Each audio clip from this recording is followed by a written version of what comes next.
Août 2024. En pleine explosion des crypto-monnaies, un jeune homme de 20 ans, Malone Lam, réalise un coup de maître qui stupéfie la communauté financière et les forces de l'ordre. Il dérobe 4100 bitcoins d'une valeur approximative de 230 millions de dollars en orchestrant une ingénierie sociale d'une rare efficacité. Cette somme astronomique lui permet de s'offrir 31 supercars et un style de vie complètement démesuré, avant de se faire arrêter quelques semaines plus tard.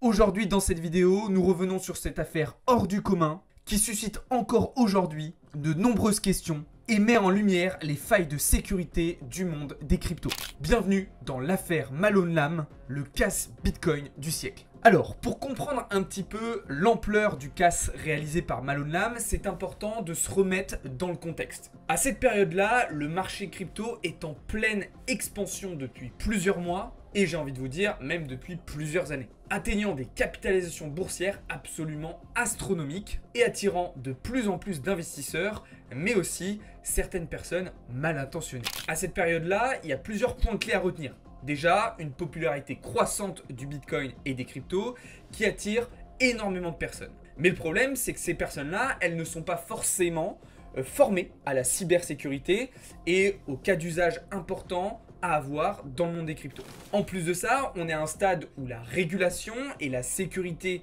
globale du secteur n'est pas encore énormément développée. Et puis, on a en plus de ça une multiplication des exchanges, des plateformes d'échange, mais qui ne sont pas forcément toutes très fiables. Mais alors, qui est Malone Lam? Et surtout, comment ce jeune Singapourien de 20 ans s'est-il retrouvé au cœur de l'une des plus grosses fraudes financières de l'histoire? Malone Lam, il est né à Singapour. Il a baigné très tôt dans le secteur et dans la culture de la tech. C'est un fan de gadgets et de l'écosystème crypto dès son adolescence. Il vit entre Miami et Los Angeles à partir de ses 18 ans. Il profite donc d'une carte verte et d'un visa d'étudiant aux États-Unis. Très tôt, il développe aussi un intérêt prononcé pour les startups et la cybersécurité. Mais il canalise ses compétences vers des pratiques illicites et illégales. Et c'est là qu'il rencontre Jandiel Serrano. Jandiel Serrano, il a lui 21 ans. Il possède aussi un certain nombre de compétences en informatique avancée et ils se sont d'ailleurs probablement rencontrés lors d'un event crypto ou via des forums spécialisés.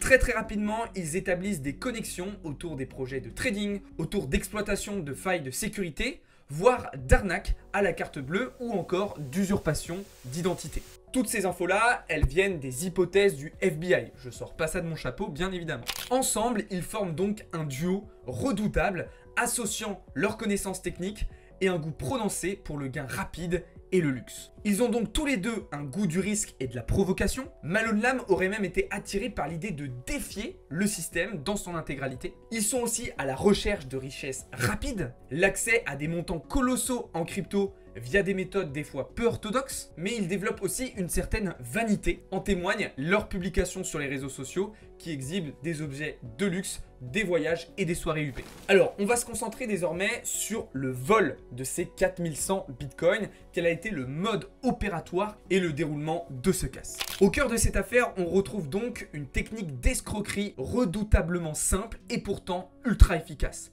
l'ingénierie sociale.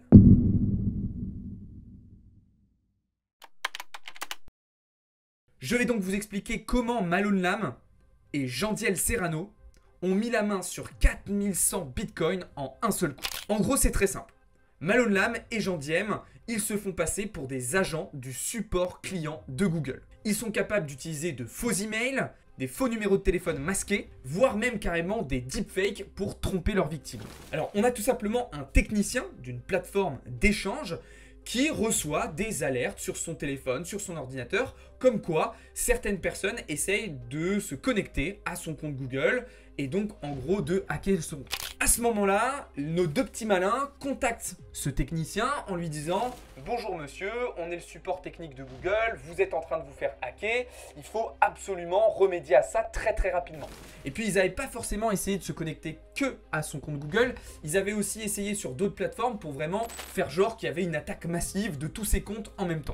Et donc là, ils arrivent à se faire passer réellement pour le support Google. La victime est donc persuadée d'avoir affaire à un technicien. Il ne se méfie donc d'absolument rien. Et c'est là qu'ils ont été très forts, c'est qu'il y a eu de la manipulation psychologique. Non, psychologique, c'est tout ce qui est à la campagne, non? Effectivement, cette personne, la victime, elle était responsable d'une certaine somme d'argent. Elle avait la possibilité, effectivement, de déplacer cette somme. Et donc, les malfaiteurs, nos petits malins, ont joué justement sur cette peur de perte de fonds et sur la nécessité d'agir très rapidement. La victime a donc autorisé un partage d'écran de son ordinateur pour se faire guider par nos deux malfaiteurs, ce qui a permis à Malone Lam et à Jandiel Serrano d'accéder à la phrase de sécurité de la victime. En récupérant donc les clés privées du portefeuille, ils ont pu très facilement déplacer les 4100 bitcoins en une seule fois. Et ils l'ont fait vers des portefeuilles anonymes contrôlés justement par Malone et Jandiel. Ce qui a rendu d'ailleurs la traçabilité des fonds beaucoup plus complexe. En plus de ça, ils ont utilisé ce qu'on appelle des mixeurs, ce qui permet de dissimuler et de masquer la traçabilité des différentes transactions sur la blockchain et donc de brouiller leurs pistes. En quelques minutes, voire en quelques heures seulement, des centaines de millions de dollars de Bitcoin ont changé de main sans que la victime ne s'en aperçoive immédiatement. Aussitôt l'argent obtenu, Malone Lam et Jandiel Serrano se sont lancés dans une frénésie de dépenses qui a très vite attiré l'attention.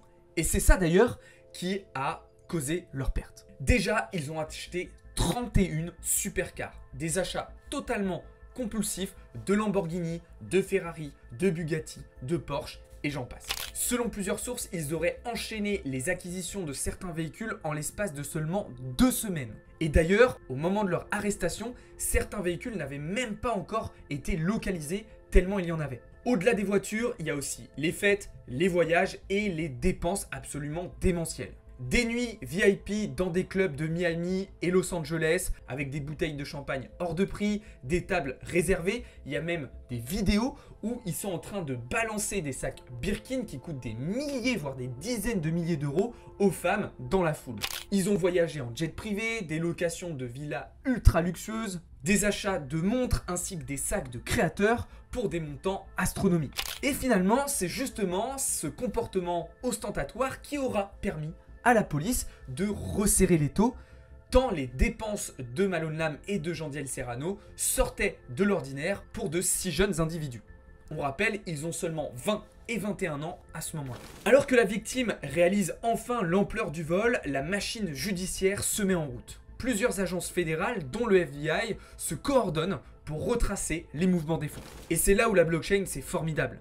En utilisant un certain nombre de logiciels de blockchain forensics, ils ont réussi à pister et à suivre les bitcoins volés. En effet, même si la blockchain est réputée anonyme, toutes les transactions sont enregistrées. Le duo a tenté de blanchir les fonds via des mixeurs, on l'a dit tout à l'heure, mais les enquêteurs ont fini par recouper les indices. Et très clairement, les réseaux sociaux ont été leur talon d'Achille. En partageant leur train de vie absolument démentiel sur Snapchat, Instagram ou encore TikTok, la police a pu retrouver leurs traces très facilement. Certains de leurs amis ou alors des followers un peu intrigués ont même directement contacté les forces de l'ordre en se demandant un petit peu ce qu'il se passait et en divulguant donc certaines informations. L'enquête a donc permis de récupérer des preuves irréfutables. Et en septembre 2024, c'est l'arrestation. The FBI swarmed a luxury home in Miami in a raid connected to the theft of cryptocurrency. The government says it's worth hundreds of millions of dollars. Authorities took Malone Lam. Une opération coordonnée permet donc d'interpeller Malone Lam et Jandiel Serrano simultanément. À ce moment-là, on découvre un matériel informatique incriminant ainsi que des documents falsifiés. Immédiatement, ils sont placés en garde à vue et sont inculpés pour complot en vue de commettre une fraude électronique et blanchiment d'argent. Alors sur le plan légal, ce genre d'affaire est extrêmement complexe et encore plus aux États-Unis. Étant donné que les cryptos n'entrent toujours pas dans des cases juridiques précises et clairement établies et ainsi que le montant astronomique du vol, tout ça soulève de nombreuses questions. En effet, à ce moment-là, les États-Unis ont bien des lois sur les fraudes électroniques, mais la régulation des cryptos varie selon les États. Ça, c'est la première complexité. En plus de ça, il y a aussi une question internationale qui se pose. Bah oui, parce que Malone, il est singapourien, on le rappelle, il n'est pas américain de base. Et donc, il y a des risques d'extradition qui complexifient encore davantage la situation.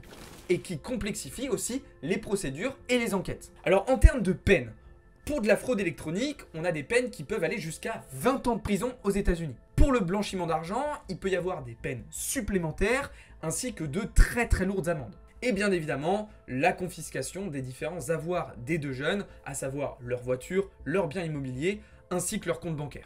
Alors au-delà de l'affaire en elle-même, il est crucial de comprendre comment éviter de tomber dans ce genre de piège, parce que clairement, l'escroquerie de Malone nous rappelle que la faille la plus importante, elle est humaine. Et oui, le problème dans tout ça, c'est pas les cryptos, d'accord? Ce genre de hack, ce genre de casse, ce genre de piège, la personne aurait très bien pu le faire avec du dollar, de l'euro ou avec quoi que ce soit d'autre, d'accord? Mais dans la crypto, on a quand même des moyens de se protéger de manière très intelligente. Bon, comme on l'a dit, les pirates ici ont utilisé une méthode d'ingénierie sociale. En gros, ils exploitent la curiosité, la peur ou encore la confiance excessive de la victime. Et ils jouent sur de la manipulation psychologique, sur des pertes de fonds et sur l'urgence de la situation pour faire perdre un petit peu les pédales à leurs victimes. C'est donc très important de ne jamais partager ses identifiants ou l'accès à son ordinateur à une personne inconnue et non vérifiée, même si la demande semble venir d'un support officiel. Aujourd'hui, on voit énormément d'arnaques sur plein de sujets différents, sur l'électricité, les panneaux solaires, les méthodes de chauffage. Moi, je vois mes parents, par exemple, qui reçoivent très souvent des emails frauduleux, des SMS frauduleux, des coups de téléphone frauduleux. Il ne faut absolument pas répondre et faire confiance à ces personnes-là. On a eu en France, par exemple, plus récemment, l'affaire de Anne qui avait envoyé 800 000 $ à un pseudo Brad Pitt qui était tout simplement un brouteur. C'est une arnaque qui a fait le tour du monde. Anne, âgée de 53 ans, a cru correspondre pendant des mois avec Brad Pitt. Il s'agissait en réalité de plusieurs escrocs qui lui ont soutiré 830 000 €. Alors c'est aussi très important d'utiliser le 2FA.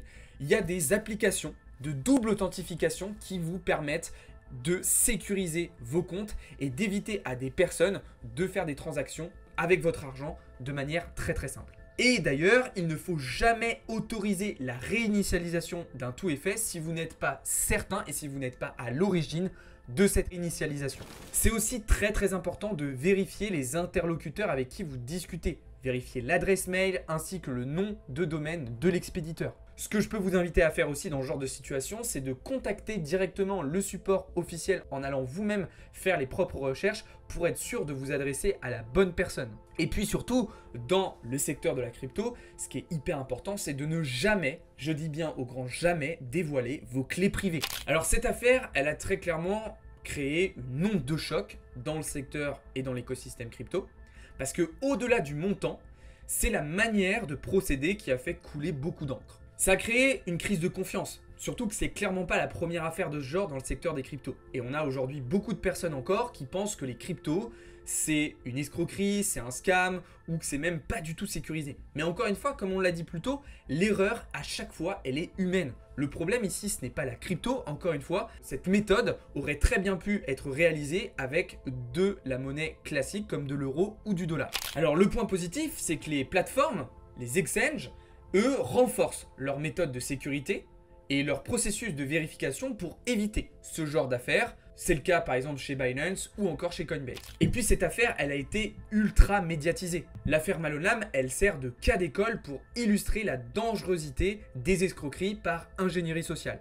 Et ça, j'ai envie de dire, c'est plutôt bien parce qu'il faut vraiment qu'il y ait une prise de conscience, notamment des personnes un petit peu plus âgées qui ne sont pas forcément très à l'aise avec les méthodes de communication par internet ou par téléphone. Très clairement, l'affaire Lam est un signal d'alarme. Les détenteurs de Bitcoin et de crypto-monnaies en général doivent comprendre que la sécurité est optimale et prioritaire. Cette affaire doit faire absolument réfléchir tout le monde, du petit investisseur au trader chevronné. C'est d'ailleurs aussi la raison pour laquelle on vous rappelle toujours de ne pas stocker vos cryptos sur des plateformes centralisées comme Binance, BitGet ou encore Coinbase, mais de les placer sur des cold wallets, du hardware, donc des wallets décentralisés non connectés à Internet, comme Ledger ou encore Tangem, qui sont d'ailleurs nos partenaires. Pour conclure, l'affaire de Malone Lam est donc celle d'un jeune prodige de l'informatique qui a choisi la voie de la criminalité et de l'ostentation, plutôt que celle de l'innovation légitime. Son destin, aujourd'hui entre les mains de la justice, fait office de véritable mise en garde. La conclusion morale de tout ça, c'est que l'appât du gain rapide peut mener à des dérives extrêmes. On vous le répète toujours, mais il n'y a pas d'argent facile et d'argent rapide, à part en faisant des choses illégales ou à part avec quelques coups de chance. Et même un plan parfaitement rodé finit par laisser des traces. En termes de perspective, les protocoles de sécurité dans la crypto évoluent, mais la vigilance individuelle, elle, reste le plus gros rempart. Et le meilleur. Pour vous faire un dernier rappel, restez informés, se former, accumuler des connaissances et des compétences, ainsi que de ne jamais céder à la panique ou à la pression de pseudo-techniciens restera votre meilleure manière de vous protéger et d'éviter d'être la victime de ce genre de malfaiteurs. Merci d'avoir suivi cette vidéo sur le reportage de l'affaire Malone Lam. Pensez à protéger vos actifs, formez-vous aux bonnes pratiques et gardez en tête que dans le monde de la crypto, mais pas seulement, la frontière entre succès fulgurant et chute brutale est parfois très mince. Si cette vidéo vous a plu, n'hésitez pas à vous abonner, n'hésitez pas aussi à la liker. Dites-moi ce que vous pensez de cette affaire et de ce sujet en général dans les commentaires. Si cette affaire vous intéresse, vous pouvez trouver beaucoup d'informations supplémentaires sur internet et sur les réseaux sociaux. C'est vrai que c'est une affaire qui est quand même hyper intrigante et intéressante. Sur ce, je vous dis à la semaine prochaine pour une nouvelle vidéo. Ciao les amis, c'était Alex pour Bamboufine.